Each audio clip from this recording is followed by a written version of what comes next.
What's going on, everyone? Got a 2021 Cadillac XT4. Today I'm going to show you how to replace the remote battery. So the first thing you're going to want to do is on the right side of the remote here, you notice that there's a button here.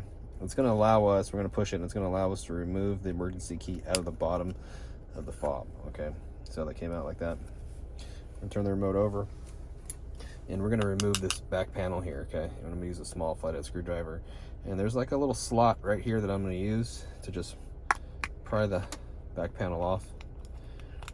Okay, and on the back panel is where the battery is at. Okay, I'm gonna pry this off, and I'll show you what size battery this guy takes. Okay, so here is the new battery, and the battery size is a CR 2025. Okay, if you need one of these batteries, check the description box below. There'll be a link there to take you to Amazon where you can pick up some batteries. But notice right here how it has the positive sign right here. That's going to be facing down in the remote here. Okay, so we don't see it, so facing down.